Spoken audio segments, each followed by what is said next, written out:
Welcome back to the Bluegrass on this beautiful August afternoon. Today we're going to talk about whether or not it's okay to work your dog in the summer heat. Okay, so this is Ritz. We're going to work Ritz, who's a 5-month-old golden retriever, and his cousin Rosie, who's an 18-week-old golden retriever, a little dog named Bunson, who is about a 5-month-old English Cocker Spaniel. And all I'm going to do is walk the dogs through the course, and then we're going to take a little trip out back to my pre-adventure area. And here's what I want you to do during the videos. I just want you to watch the dogs. Okay, I'm not going to have any groundbreaking techniques here for working in the heat, but what I want you to understand is that dogs have a certain amount of energy that has to be expended during the day if you want them to be able to settle down and have good manners.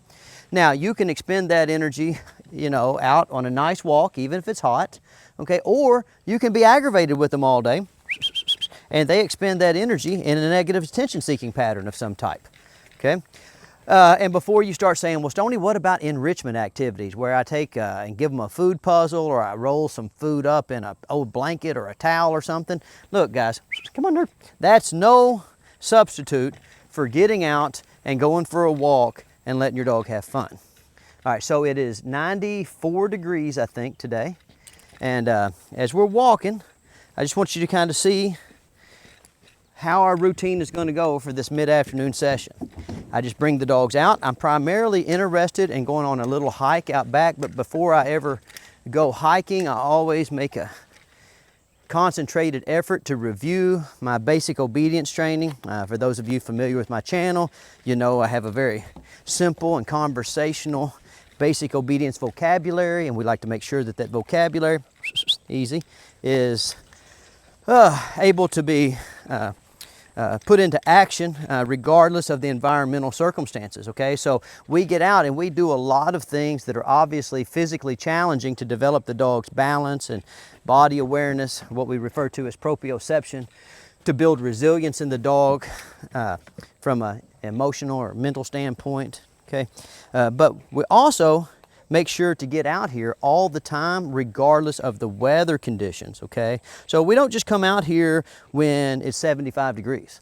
We come out here if it's 100 degrees, or we come out here if it's 10 below zero, okay? And that's very important for you to understand. You bought the dog didn't buy you. The dog needs to be exercised every single day. Now, before you start, whining about exercising in the heat, well, the good thing about exercising in the heat is it takes a little bit less time to exercise the dog. Dogs don't do well in the heat. So all you have to do is kind of like suck it up and get out for a little while. And when you come back inside, your dog's gonna be nice and tired and easy to deal with. Okay, so let me finish up this obedience routine with this dog. Okay, so we did just some basic leash manners work. Now we're going to do a little work on the rubble pile. Again, this is just designed to help dogs learn to have good proprioception, learn to understand how to navigate dangerous environments. Pretty much all the dogs that come here, their owners like to do water sports, so we make sure that the dogs can on-load and off-load of the kayaks and wait patiently, easy. Come on, man, come on, nerd. And we like to get at least a little bit of exposure to water every time that we come out. Kind of grease the groove. That way the dogs are in good shape for when we go to the lake or the river. All right, now that's all I needed to practice. That puppy's 5 months old. At 5 months old, if you're on a good program, your dog should have some good fundamental basic obedience. Now I'm just gonna let him run around. So kind of keep your eye on him as he kind of comes in and out of the frame, and we're gonna work a couple of other dogs, and then we will go out back. All right, so I went in and got Rosie. Now just to review, it's 94 degrees, is that right, cameraman? 94 degrees out here, and we just worked Ritz, and now we're gonna work Rosie, and all we're doing is reviewing our basic obedience before we go out back and go on a hike. Now, Rosie is 18 weeks old, I believe, or nah, maybe she's a little older than that. She's 18 weeks? Okay, so she's 18 weeks, and she's actually Ritz's cousin. She lives right down the street from Ritz. Rosie has a swimming pool. Her owner doesn't want her to get in the swimming pool, but we've all decided she's gonna get in the swimming pool, and Ritz is gonna come over and party with her. So, we're making sure to hit Rosie's pool manners every day a little bit, okay? But we're just gonna walk her around. We're gonna get just a little bit of practice in.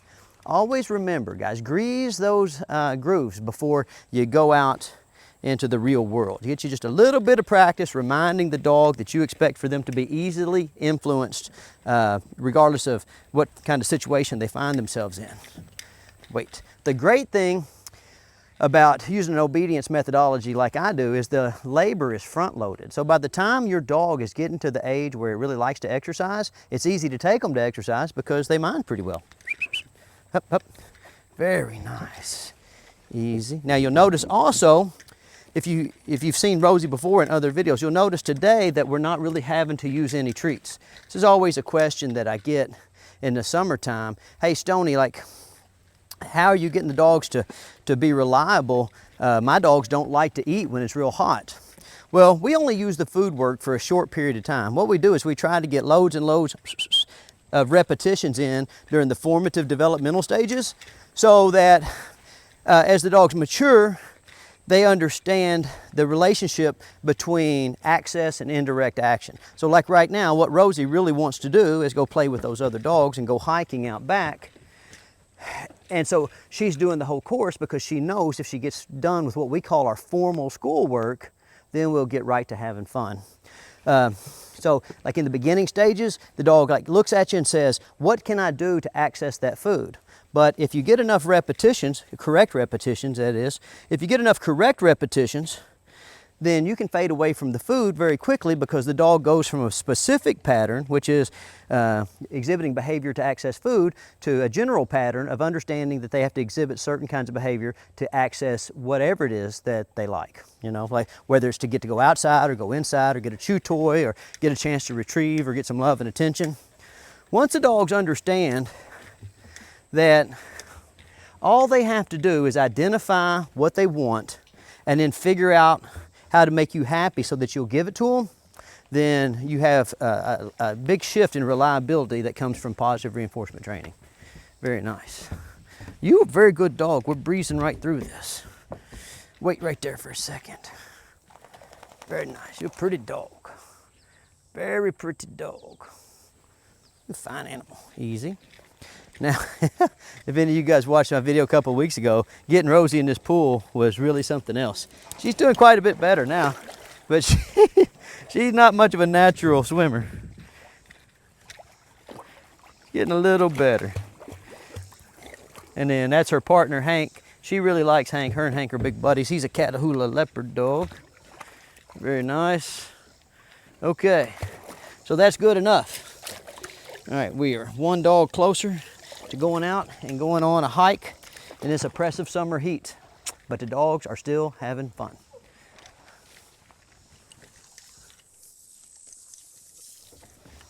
All right, so I went in and got Bunson, and Bunson is one of my favorite kinds of dogs. He's an English Cocker Spaniel, and as I get older and have trouble picking up the big dogs, then I'll probably switch to English Cockers as my normal companions and mentor dogs here at the kennel because they're full of energy and they're really friendly and really outgoing.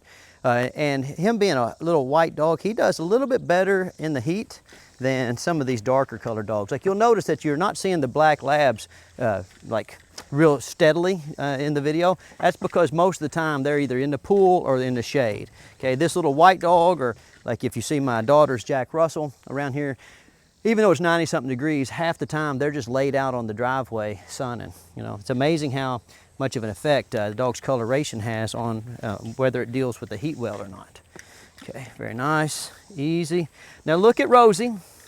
Okay, Rosie is under no obligation to be coming and hanging out with us right now, okay? But since she's making an honest effort to look for work, I like to reward that every so often. I like dogs that look for work.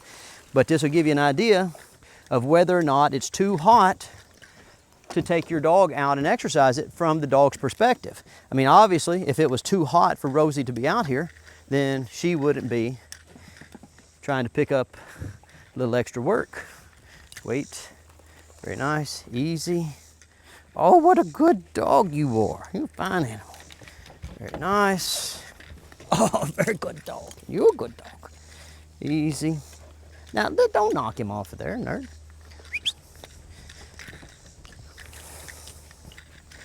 Now, this dog being a flushing dog, I'm a little slower to fade off of the reward work than I am with the retrievers. because they have naturally a little bit of a less well-developed attention span. Very nice. If you can't breed a dog to get excited and run away from a handler looking for movement, looking for birds, and then get mad at them when that's what they want to do when you're trying to do obedience training. Come on, nerd, let's go. You're a very good dog. Wait up here for 1 second. Good dog. All right, let's sit. Stay there for a second.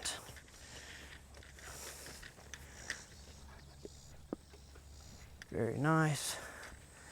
What a smarty. Oh my gosh, a very smart dog. All right, onto the rubble pile. Up, up. Very nice. And one of the things I really like about these English Cockers is that they're very sure-footed dogs, and they're a lot of fun to take on adventures, because like when we're over at my farm's on a big bluff. If he gets in a little bit of a weird, position, I can just pick him up.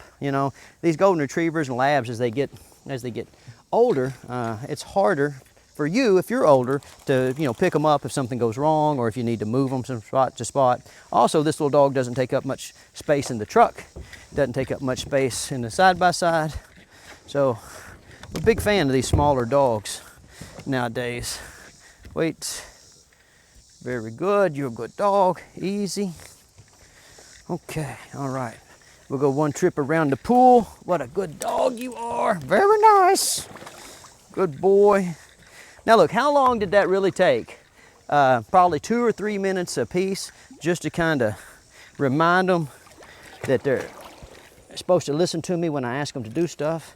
And as a result of listening to me when I ask them to do a few things, they're off work, and now we're going to go for a hike. Okay. Now what I want you to notice is that when we were working them, even though it's 90-something degrees, the dogs all had good attitudes. They all performed as expected.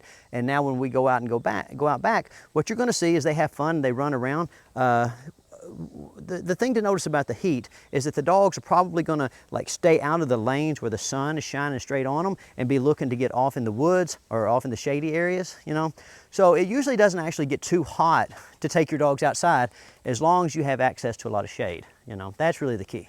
All right, so I'll put some of these other dogs up, and then we'll go out back.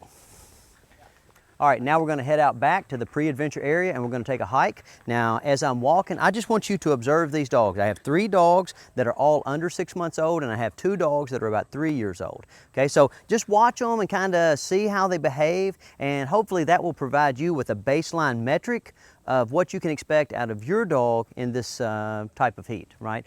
What I'm trying to get at, guys, is that a lot of times you're reading things on social media, and it's written by other people who have simply read things on social media. They don't actually work with a lot of dogs. And so, I know what it's like to be worried, that you're going to do something that's detrimental to your dog, but it's very unlikely that you're going to take your dog out and exercise it to the point to where something bad happens. But it's super likely that a lack of exercise, a lack of socialization, and a lack of exposure is going to have long-term negative externalities as to your puppy's full development. Okay, so we're just going to hike, and I want you guys to watch. Come on, dogs. Very good. You're good babies.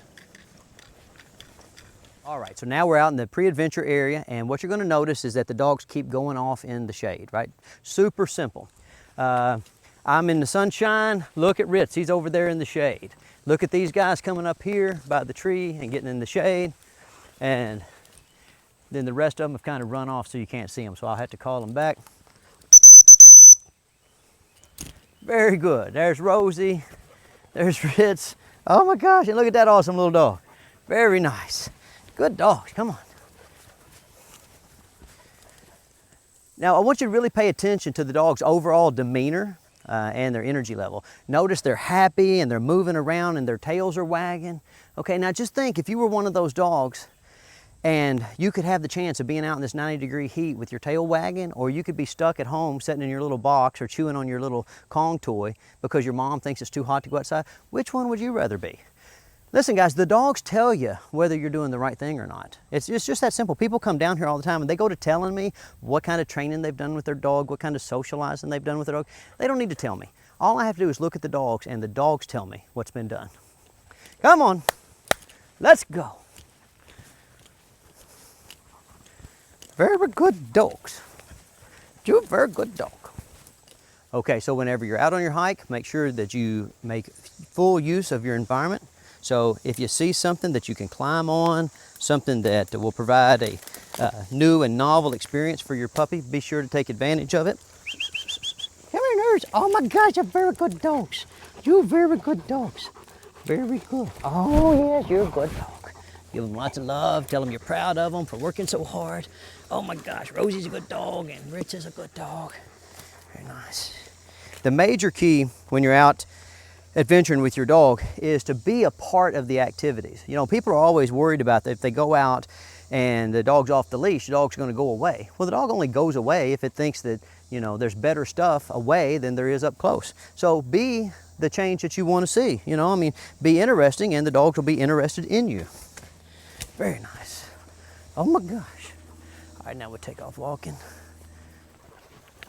All righty, well, I've started to break a good sweat myself. I don't know if it's going to show up on camera, but that brings us to a thing to understand is that dogs don't sweat, right? So, like, you can look at a person, and if they got sweat running all off of them, you know they're probably pretty hot. But with the dogs, you need to look for some more subtle signs that they're getting a little too hot. The first and most obvious thing you look at is their tongues, right? So, like, if you, as your dog gets hotter, as it starts trying to dissipate heat more, the tongue, we call it the fatigue meter, will start to hang out. Basically what happens is their tongue becomes engorged with blood, and then they pant in order to dissipate heat. Now, some of the dogs are going to get tired and hotter a lot faster than others, and that's just like people. You know, some people like handle the heat really well, some people handle the cold really well, and it's not always immediately obvious who's going to do the best in what kind of weather. I mean, you would think that it's going to be obvious based on the type of dog that you have. But I've seen some black labs that did really well dissipating heat, and I've seen some black labs, and on average, that don't do very well dissipating heat. Almost always, your white dogs or lighter colored dogs are going to do a little bit better. And of course, the dogs that are a little bit like finer boned, a little bit skinnier kind of, they're going to do a little bit better. So out of this whole group of dogs, most likely the one, even though he's young, most likely the one that's going to have the highest energy output over the course of our hike is going to be this small English Cocker. As I'm walking, I don't have to make a lot of adjustments to my walk because the dogs are making adjustments to their walk. In other words, as the dogs get tired, as they get hot, then they just don't go as far from me. They don't run as fast, they don't dart around as much, and they try to go find shady spots to lay down. As far as safety issues go, like, look at this dog here. See, it's kind of running around Rosie, and her tongue's hanging out, so I know she's getting a little bit hot, but look at her overall demeanor. Her overall demeanor, come on, Rosie. Her overall demeanor is one of a great attitude. Her tail's up, it's wagging, she's springy when she walks. Signs of heat distress in a dog are very, very obvious. Okay, their tongue gets engorged, they start to have a really high respiration rate, they start kind of flopping over on their side. You can, like, as you're watching this video, you may see dogs lay down periodically, and they'll lay down in a very comfortable manner. A dog that's starting to get a little bit overheated, when they lay down, it looks like they collapse, like kind of a sack of bricks or something. Very nice dogs. Very nice dogs.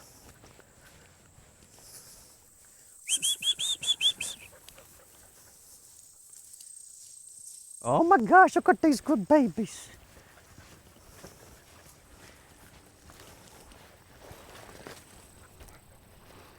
All right, cameraman, if you want to go on down through there.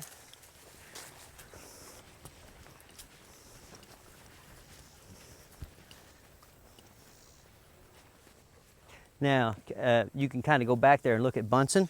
Now, sometimes you'll know the dogs are getting hot because they get up under the tree and they lay down. You'll notice Bunson he's kind of working in a flushing dog manner, going in a zigzag pattern with his nose. He's getting under the tree to hunt things. Okay, so he's on the hunt for stuff. And then these retrievers, of course, they're just kind of having oral displacement behaviors. That's what they do when they get excited. They just pick stuff up and carry it around. Come on, dogs. But notice when I call the dogs, how they're still like super happy and upbeat and ready to keep moving, ready to get going, you know? And see how, like, when I called them to go this way, they know we're hiking. So I called them and they shot right past me and run up the lane and back. That's a great indicator that they still have plenty of energy to give me. Oh, that's a good boy, Bunson. Okay, cameraman, if you want to swing up that way. All right, now y'all look, here comes Rosie, still running, still having a good time, but that tongue's starting to hang out quite a bit.